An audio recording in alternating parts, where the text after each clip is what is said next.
So basically, here's the idea, and it's not, again, show ready, but I actually am impressed with the minimal effort I had to put into this time, because this was in previous shows a long time ago, and I had to rebuild the base of the scanner slash welder, whatever you want to call it, robot arm. I had to rebuild the base because, of course, it came off of the other thing, so I rebuilt it basically from scratch.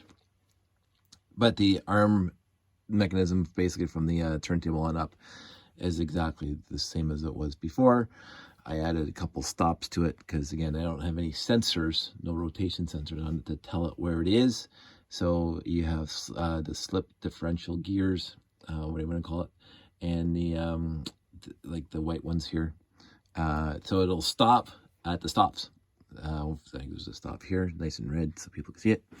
And so that's where the robot resets itself after every iteration. Now the stop is a little big. I have to do something about that because, of course, the scanner keeps on hitting it sometimes. So I have to figure it out. But this does the setup, and I never did this before. This does give me 270 degrees of movement of the robotic arm. Not that I need 270 degrees of movement, but basically it has to scan the ship. So the program is set up that you press the touch sensor at Voulu touch sensor, and as soon as you press the touch sensor, boom, the robot arm starts moving, and then it starts. I wanted to do as much as possible to have more than three or all three movement at the same time. I didn't do it too many times, just moving in and then moving back out. All three had happened at the same time during the scanning process. It doesn't do it too much, so we're just going to get an overhead view, and then we're just see this thing's just going to be scanning and go over and scanning, blah blah blah. And so that's something for people to see, and then of course all the gear underneath is going to be hidden, which is the good part, because it's going to be basically this level of base plate, because this is the landing pad. This is going to be that base plate next to this landing pad. So it's not going to be a base plate anymore. It's going to be brick built using light gray bricks. So you won't see underneath. You'll just see the turntable and the robotic arm, which is the idea, right? You want just to see the robotic arm doing what it's doing. So that's not too shabby. I'm trying to get it so it basically points at the ship all the time, and of course then it goes back and resets itself. And I'm probably going to cut down the time that it does reset itself, because I don't want gears to be, making plastic. That's more than normal. So so the program is basically the same as it was before. I modified it a little bit because I changed the gearing on some of these inputs. There's 3 inputs, one for the turntable, one for the lower arm, and one for the upper arm. And I changed the gearing to make it simple. Let's just move this thing out of the way and move this thing out of the way. And yes, I used Duplo to hold up the landing pad to be level where I wanted it. So if we go here, and let me just shake the camera around a bit so you guys get seasick. I'm going to take these things off. It's a very, very simplistic gear train. It looks complicated, but it isn't, because they're all identical. It goes from 8 to 24, 8 to 24 to the crown gears, which then brings the input into here. And so it's the same thing, 8 to 24, 8 to 24, and then the crown gear, and then 8 to 24, 8 to 24, and then crown gear. So 3 crown gears, 3 inputs, one here that comes straight up to the center, which runs that worm gear right in there, which raises and lowers the lower arm here. So that's basically this 24 tooth slip gear is run by that worm gear, which comes down to here on this input here, or output, whatever you want to call it.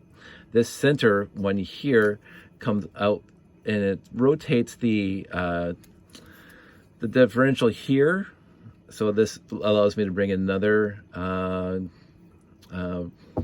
axle rotation here, which then spins this little 8 tooth here, which goes to a universal joint, which comes up to here to this worm gear, which goes to this 24, which allows this thing to go up and down.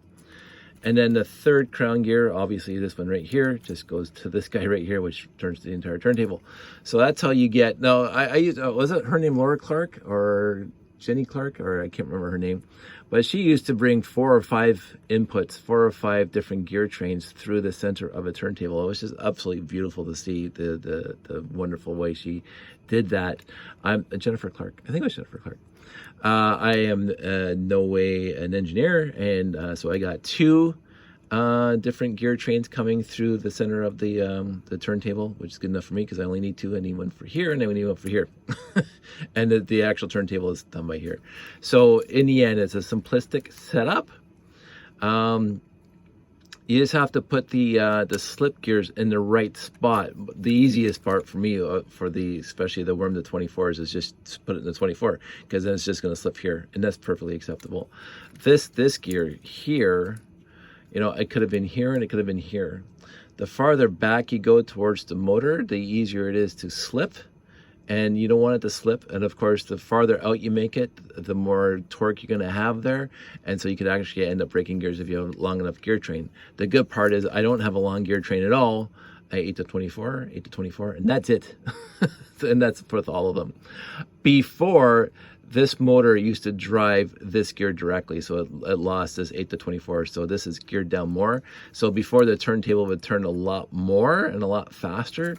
I didn't like that because I couldn't control it as much, so I put the extra 8 to 24 in there, and that also makes it look just like the rest of them. The other issue is that if you are turning this thing around, like so this is turning around now, you can see, because you can see the upper arm going up, okay, because of course the differential is not moving from this guy. It's not moving at all. So when the turntable is turning, the gear inside here from the differential is not turning, but this one is. So it will raise that arm. I mean, it's not a huge thing. It's just part of, and of course it stops at the 270. So this is the actual, let's talk about that for a sec. So there's all the way around, and then it'll stop all the way to here. Boom, on the red. So it stops there on one side, and it'll stop here on the other side. So no matter which way you go, there's a stop. It's a good solid stop. That's what this is for. But it does hit this thing when this thing's fully retracted to there. And so that's a deficiency I didn't realize until I was, I love this thing. So if it comes over here, you can see it hits right there. So I'll figure it out. I mean, it's not a huge thing. I do want to light this thing like it was last time. I'll probably just use life lights this time instead of the flexible hose, the trans-cleared flexible hose that came with Lego. I'm just going to run a life light wire up here to these. That's what these things are for here. This is for the wiring that I had before. The trans-clear flexible tube that came in, I think, in Spybotics or the R2D2, I can't remember. It's how you used to communicate to the R2D2 from the RCX or from the Scout. It was kind of neat. But that's what these things are for. That's for the wiring. So the wiring is just going to come down here and then be going to a life light. So I'm just going to put a life light in here, and it'll be flashing all the time. That's perfectly acceptable. So,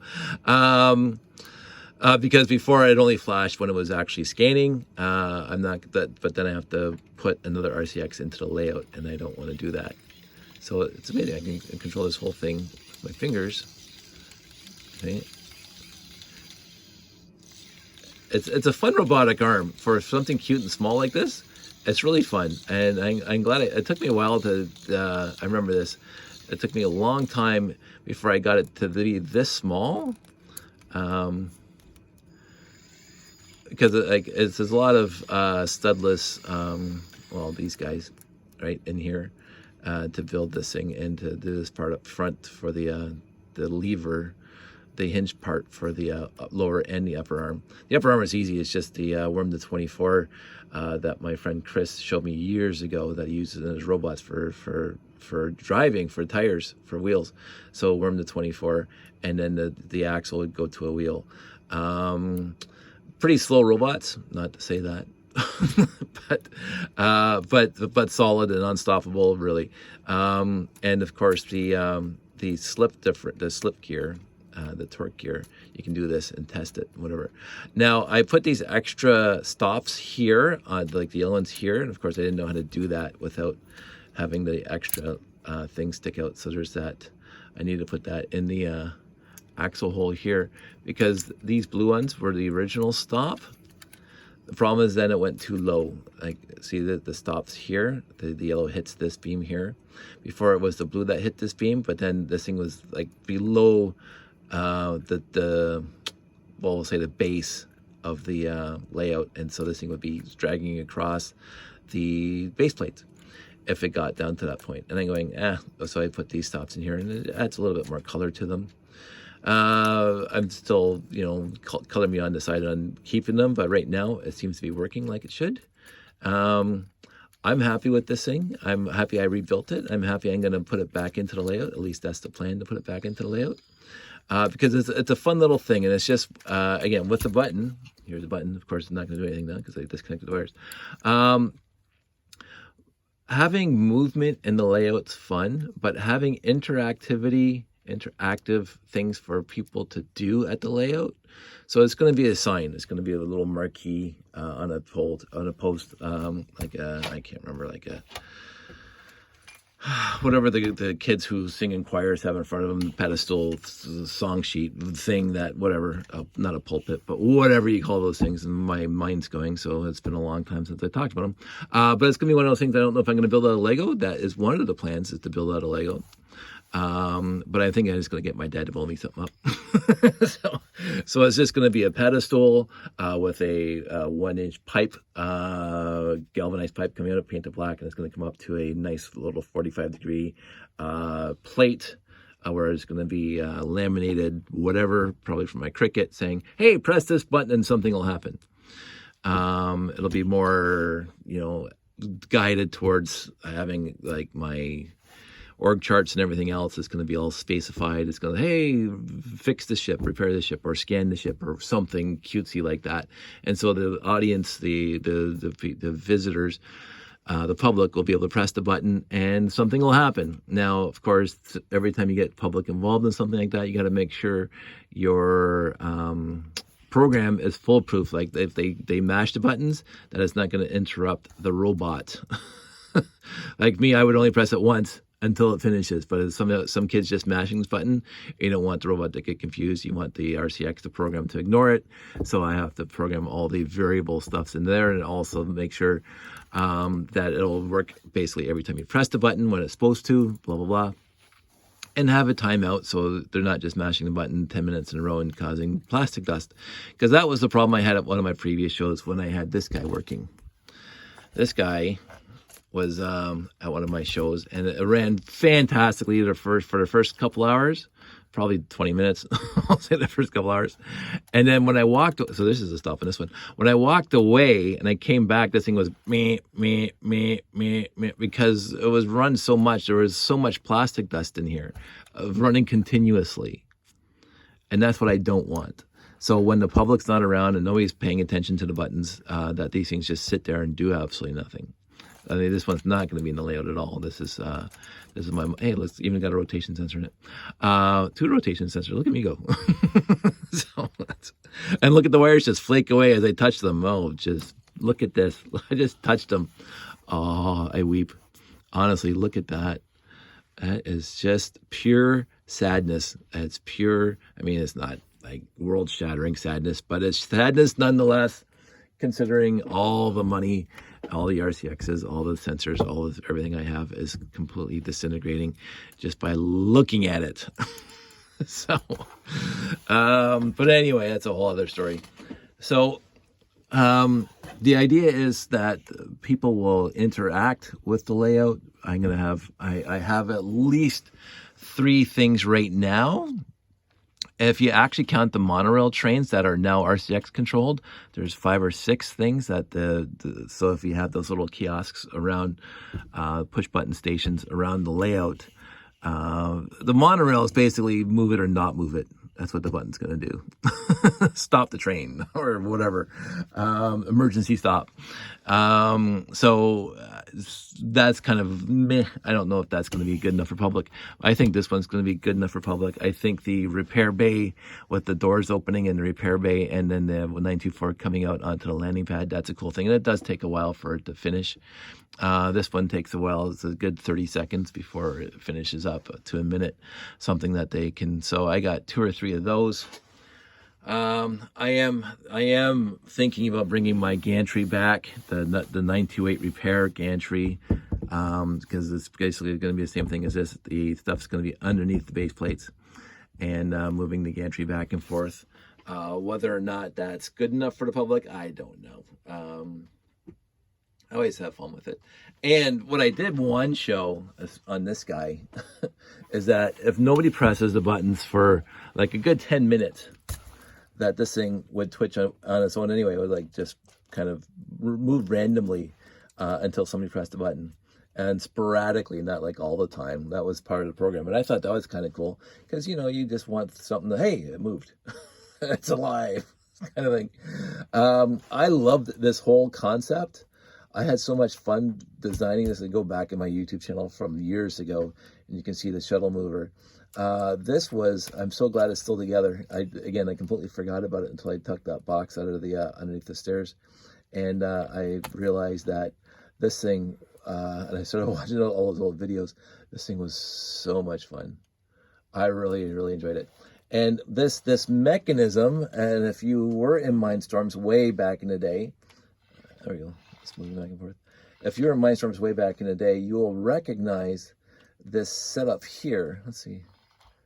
Yeah, this thing actually still moves. This is kind of like a RoboCop on the Ed 209. That's what as it does nothing. It just says it's not even part of it. It's just I wanted to look at. I remember the Ed 209 had that thing, I think, on his heels or on his ankles or whatever. But basically, you will recognize this armature as basically a ripoff, a complete and utter ripoff from was it Mission to Mars? Mars Missions, the one of the expansions for the original Mindstorms, or it wasn't Extreme Creatures. I think it was Mars Missions. This arm is a direct ripoff of that. so anyway, do I actually? I do have a shuttle, and there it is. I am going to get wasting my viewers' time by grabbing this thing.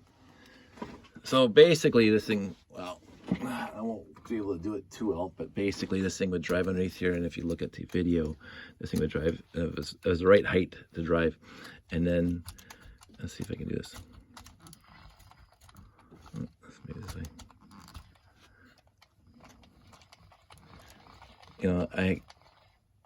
I have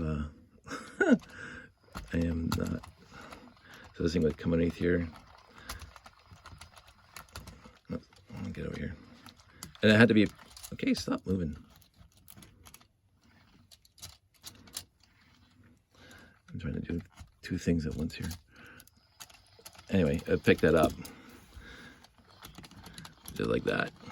And it was fun to watch when it was actually working. And then this thing would go on its merry way, drive away.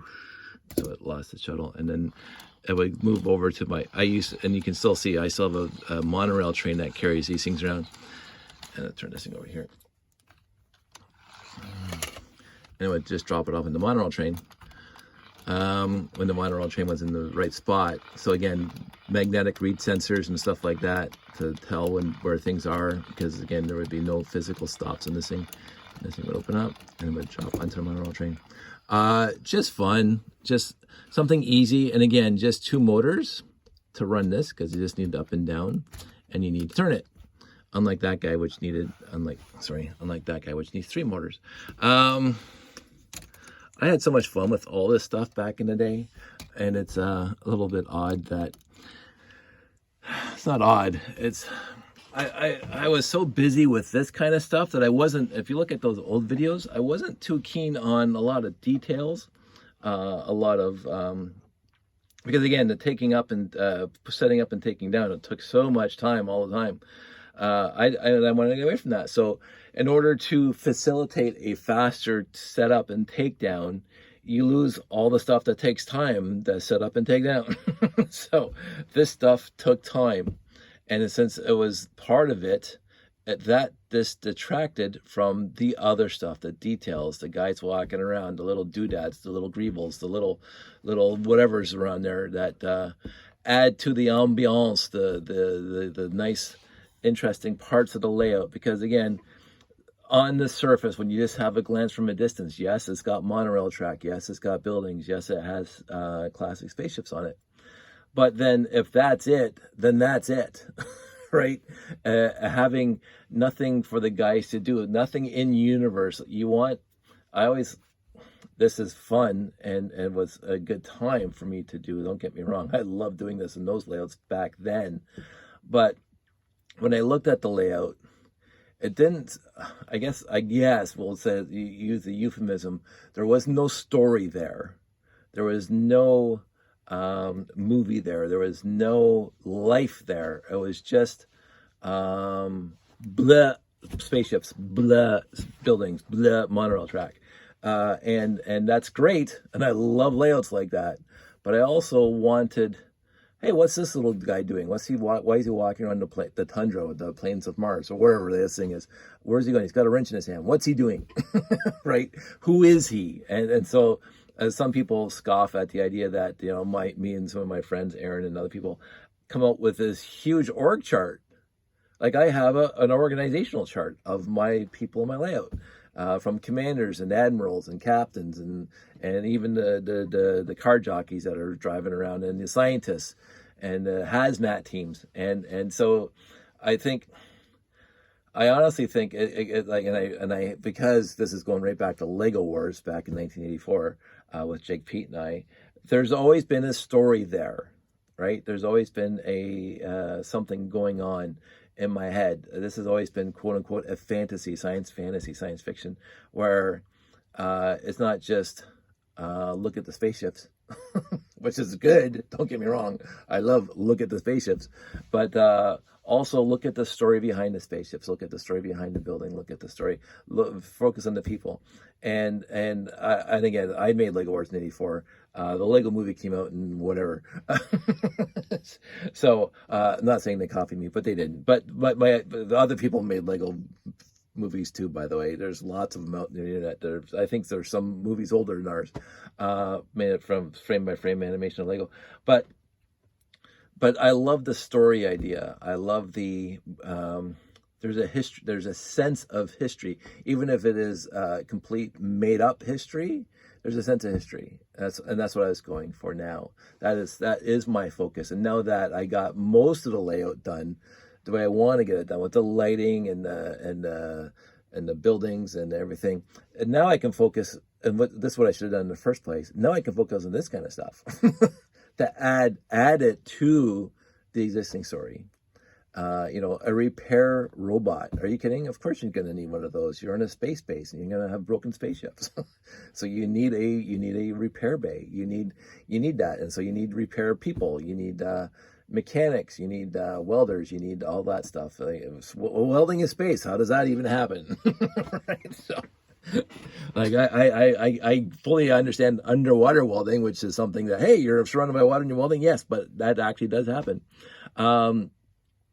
But having welding in space, does that happen? I don't know, but you have to fix a spaceship somehow. So, and I don't want the repair bots that are like in the Star Trek Discovery, although those are cool. Anyway, that was a long story to give us the 23 minutes because it's been a long time since I got off on tangents like this. But this has been an idea percolating. It's been in layouts before. It's going to be in layouts again. This is going to be built underneath just gray plates and be able to be inserted into the layout beside one of the landing pads. So basically it's going to be just like that. And whatever ship is here is probably going to be a 918 because that's what I made it for. And the 918 sits like that and it gets scanned. Oh, sorry, it sits like that. That has to be right. So I think that's going to be fine. And I think it's going to be, even if I program it to be automatic and skip the button altogether, like I'll have two programs, just in case I don't want people touching stuff. I'll have two programs that will sporadically intermittently do what it's supposed to do. Just have a timer on the program on the RCX that says, wait 15 minutes or 10 minutes or whatever, and then go scan a spaceship. I like the idea of the button better, the push button better, but I just have to come up with a good solution for that.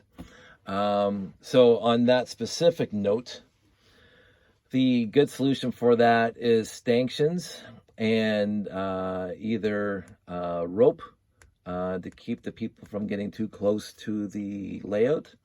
I don't want to haul fences around like we had over at the Family Fun Fest a couple years back. I love it when the shows provide them. And of course, we had a Brick World one year, and they put the rope around all the tables. And so that sometimes that's actually provided. But then I still have to come up with an idea that people should be able to press a button, even in locations where they're nowhere near the layout. So I have to have long wires. I have to get the signal back to the RCX without, costing an arm and a leg with Bluetooth and all that stuff. I'm not interested. It'll just be basic Lego wire. But of course, I can make my own now, so I can make it as long as I want. So if I have a touch sensor sitting on a pedestal 5 feet away, on the other side of the ropes, on the other side of the gates, on the other side of the stanchions, that's perfectly fine. I can absolutely do it. So those are ideas. Those are future state ideas. I mean, I still have some in universe ideas to make this layout better, and I'm still having to finish some spotlights and stuff. But this would offer audience participation, interactivity, and I'm all for it. So anyway, so that's the thing in a nutshell. I'm happy with it. I'm happy it's working exactly the way I wanted it to, and touch up the program every once in a while. That's perfectly acceptable too. So I think under half an hour, and I hope I didn't waste too many people's time to get them here. I want everybody to stay safe. I want everybody to take care. And everybody have yourselves a good weekend. Talk to you soon. Bye.